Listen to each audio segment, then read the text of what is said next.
Growing up, I was, working at the store. I was allowed one thing, and it had to be moderately healthy. But I snuck stuff. You have to have it. And, my dad and my mom would look the other way, maybe. But you sneak into the fridge and grab a piece of chocolate, and you run off to the side. No one has to know.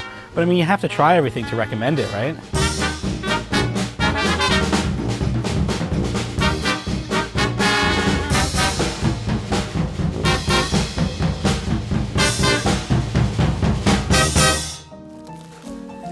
Hi, I'm Mitchell Cohen. I'm the third generation owner of Economy Candy in New York's historic Lower East Side. We're here with the museum at Eldridge Street.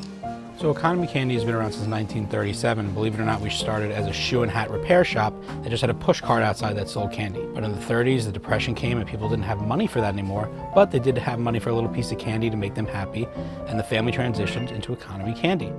You're going to walk in, you're going to hear a lot of different languages from tourists from around the world, but you're also going to see the locals that have been coming here since they were kids and brought here by their parents and their grandparents.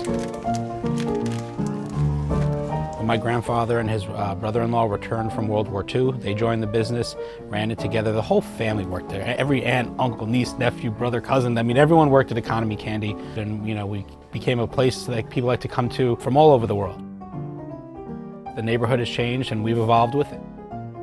The museum at Eldridge Street is history. It's beautiful and it's bringing people together, and know that the museum is there and that the synagogue is still there because there's not many left on the Lower East Side. It wasn't just Jewish immigrants, but all cultures and religions, especially in the 20s and 30s. There were so many people living here. There were 7 candy stores. There was enough business to go around because you shopped locally and you ran your business locally and you supported one another. It was a community. It didn't matter where you were from. You were an immigrant.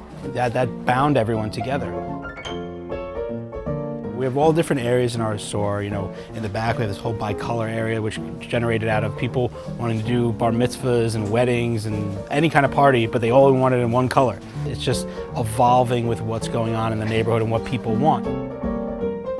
The back half of our store is all imported.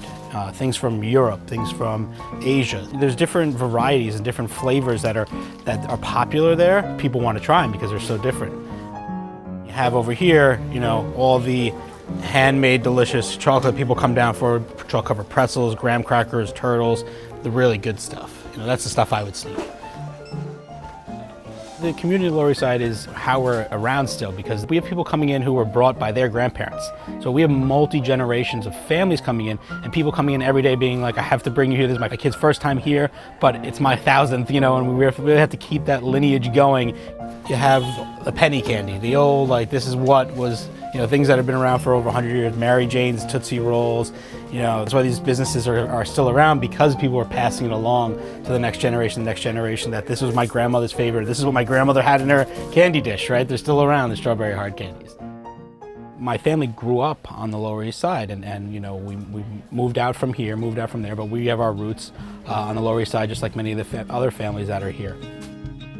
My earliest memory is basically on a milk carton when I was probably 3 or 4 at the register, checking out customers, because it was a good way for me to learn math, counting back the change in my head, and just being involved and being there with my parents. They wanted to keep the family together, just as like my dad was. And after school, he would go work with his dad, my grandfather Moish, who they named the corner after 2 years ago. My grandfather, he would be outside, rain or shine, whether it was 0 degrees, 100 degrees, half the store was outside, so he had to be there. Someone had to be there, and it was him.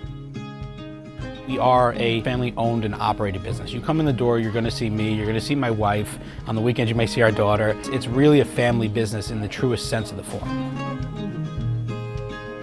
Surprisingly, Hershey's one of the oldest companies in general. There's a company called C. Howard's that's been around for a long time. That's the old violet candy that you might remember from your grandmother's purse. So some people just buy this just for the smell.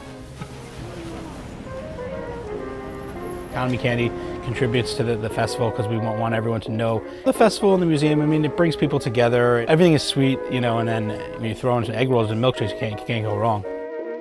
Economy Candy is part of the Lower East Side. You won't go with talking about Lower East Side without talking about Economy Candy, Katz's, the museum, everywhere. Make a little loop and you go home happy.